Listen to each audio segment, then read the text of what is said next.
हर परिवार के अपने अपने राज होते हैं। कुछ राज छोटे होते हैं और कुछ इतने बड़े कि अगर सच सामने आ जाए तो परिवार बिखर सकता है। यह कहानी है शुक्ला हवेली की।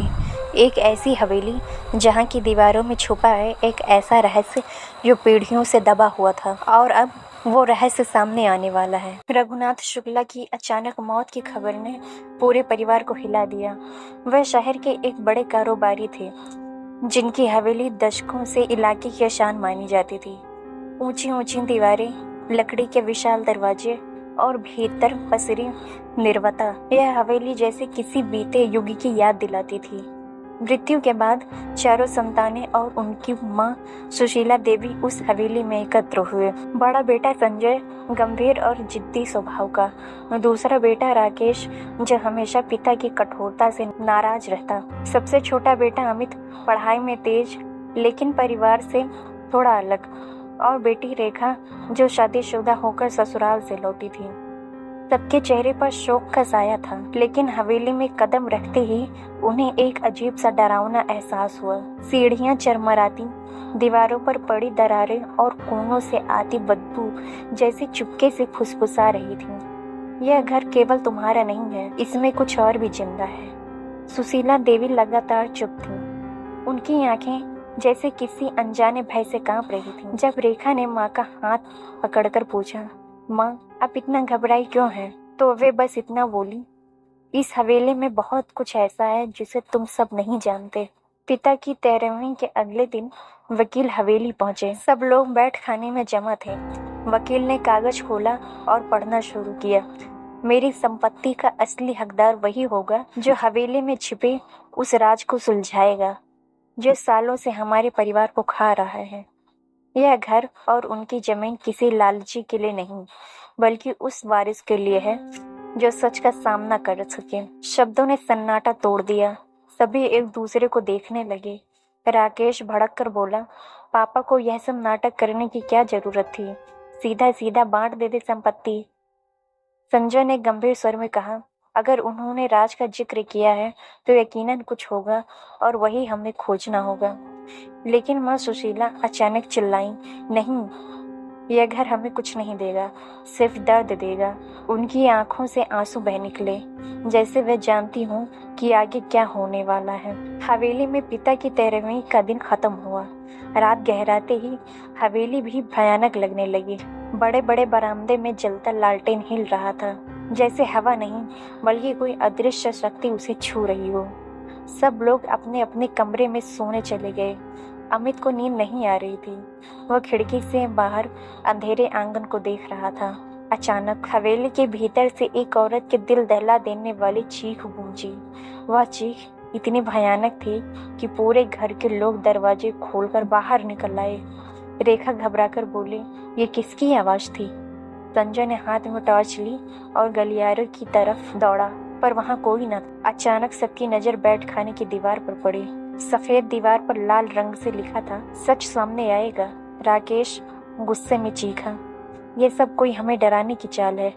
मुझे लगता है पापा की वसीयत का राज किसी को मालूम है और वो हमें डराना चाहता है। मगर अमित के मन में डर बैठ गया था। उसने धीरे से माँ से पूछा, माँ आपको पता है ये सब क्यों हो रहा है? सुशीला देवी कांपते हुए बोली, जो चीख तुमने सुनी वो इस हवेली की एक औरत की है। औरत जो सालों पहले यहाँ से गायब हो गई थी। दूसरे दिन सुबह हवेली में तनाव का माहौल था। सब एक दूसरे पर शक कर रहे थे। अमित को रात भर वो लाल लिखावट और चीख बेचैन कर रही थी। दोपहर में जब सब लोग आंगन में बैठे थे, तभी अमित ने तय किया कि वह तहखाने की ओर जाएगा। हवेली का तहखाना कई सालों से बंद था। सीढ़ियां उतरते हुए उसकी सांस तेज हो रही थी। नीचे पहुंचकर उसने देखा वहां का पुराना लोहा ताला टूटा हुआ पड़ा है। उसने दरवाजा धक्का देकर खोला। अंदर घुटन और अंधेरा फैला था। जाले लटके हुए थे और पुराने बक्से एक कोने में रखे थे। अमित ने टॉर्च जलाई और बक्सा खोला। उसमें एक पुराना बंडल पड़ा था, पीली पड़ी चिट्ठियां जिन पर धूल जमी थी। ऊपर की चिट्ठी पर लिखा था, इन्हें मत पढ़ना वरना परिवार बिखर जाएगा। अमित के हाथ कांप उठे। उसने जल्दी से बंडल छुपाकर अपने कमरे में रख लिया, लेकिन उसे पता नहीं था कि किसी ने उसे तय खाने से निकलते हुए देख लिया है। रात को जब सब सो चुके थे, अमित ने चिट्ठियों का बंडल खोला। हर पन्ने पर पुराने जमाने की लिखावट थी। जैसे जैसे वो पढ़ता गया, उसका दिल धड़कता गया। चिट्ठियों में लिखा था, रघुनाथ शुक्ला ने पहली शादी एक औरत ललिता से की थी, लेकिन कुछ साल बाद उन्होंने सुशीला से विवाह कर लिया। ललिता का बेटा ही इस परिवार का पहला वारिस है, संजय।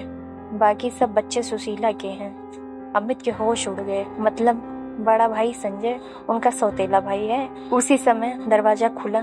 संजय अंदर आया और बोला, ये चिट्ठियां मुझे दे दो अमित, ये सच मुझे पता होना चाहिए। अमित हिचकिचाया, लेकिन चिट्ठियां दे दी। संजय ने पढ़ते ही चीख मारी, तो मैं माँ का असली बेटा ही नहीं हूँ। पिता ने सब छुपाया, माँ ने भी झूठ बोला। शोर सुनकर राकेश और रेखा भी कमरे में आ गए। सबकी नजर चिट्ठियों पर पड़ी और माहौल अचानक भारी हो गया।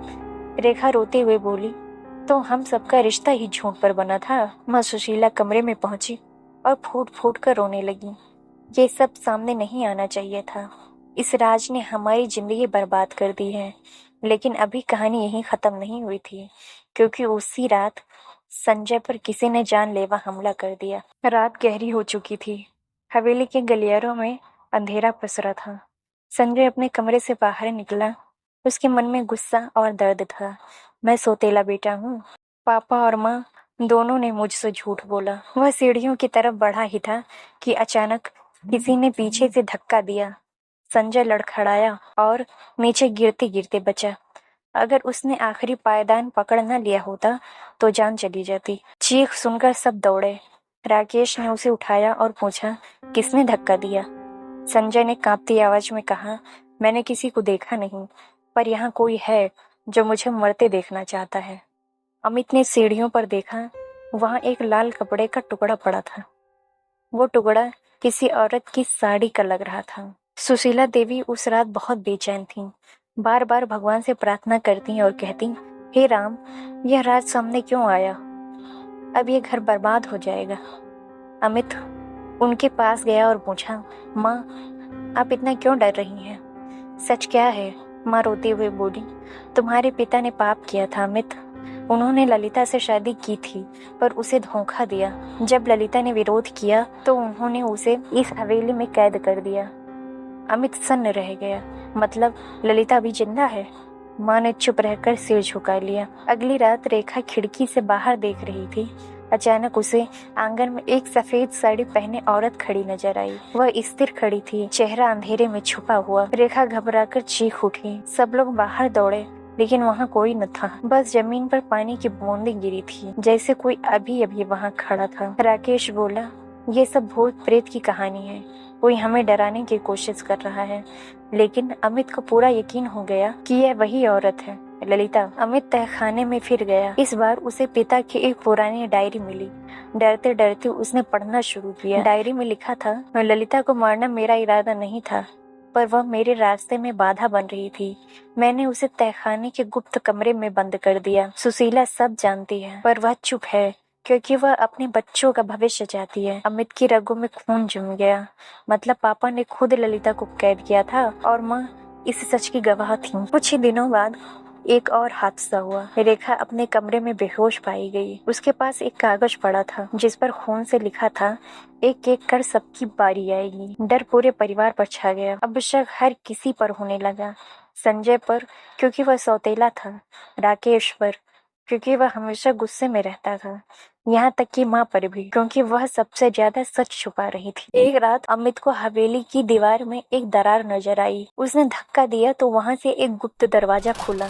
अंदर जाते ही उसकी सांस रुक गई। अंधेरे कमरे में एक बूढ़ी औरत जंजीरों से बंधी बैठी थी। उसकी आंखें धसी हुई, बाल बिखरे और चेहरे पर गहरी झुर्रियां। वह धीमी आवाज में बोली, मैं ललिता हूँ। तुम्हारे पिता ने मुझे यहाँ कैद किया था। अमित स्तब्ध रह गया। मतलब वह औरत अब तक जिंदा थी। अमित ने सबको उस कमरे में बुलाया। ललिता ने कांपती आवाज में पूरी कहानी बताई। तुम्हारे पिता ने मुझसे शादी की थी, पर जब उन्होंने सुशीला से दूसरा विवाह किया तो मैंने विरोध किया। उन्होंने मुझे यहाँ कैद कर दिया। सुशीला सब जानती थी। उसने मुझे कभी बाहर नहीं निकालने दिया क्योंकि उसे डर था कि परिवार टूट जाएगा। सभी बच्चे माँ की ओर देखने लगे। सुशीला देवी फूट फूट कर रो पड़ी। हाँ, मैं गुनहगार हूँ। मैंने सोचा था यह राज छुपा कर बच्चों को बचा लूंगी, लेकिन सच को कोई कैद नहीं कर सकता। सच सबके सामने आ चुका था। बच्चों की आंखों में गुस्सा, दर्द और मोह भंग था। संपत्ति, हवेली, दौलत, अब किसी को भी इनकी परवाह नहीं थी। संजय ने कहा, पिता ने धोखा दिया, माँ ने झूठ बोला। हम अब इस हवेली को छोड़ देंगे। हमें न इस घर की जरूरत है, न इस संपत्ति की। अमित ने ललिता को जंजीरों से आजाद किया। रेखा ने माँ का हाथ पकड़कर कहा, माँ, अब हमें झूठ में नहीं जीना। राकेश ने हवेली की चाबियां वकील को लौटा दी और बोला, इस घर को सील कर दो। यह हवेली अब हमारे लिए कब्र से ज्यादा कुछ नहीं है। हवेली के दरवाजे बंद कर दिए गए। परिवार बाहर खड़ा था। सालों पुराना बोझ अब उतर चुका था। सुशीला देवी आसमान की ओर देखकर बोली, हे भगवान, अब सच सामने है। शायद अब यह हवेली चैन पाए। हवेली के ऊंचे दरवाजे धीरे धीरे बंद हुए। अंदर सन्नाटा छा गया, लेकिन खिड़की पर खड़ी ललिता की परछाई अब भी दिखाई दे रही थी, मानो हवेली कह रही हो, सच को कैद नहीं किया जा सकता।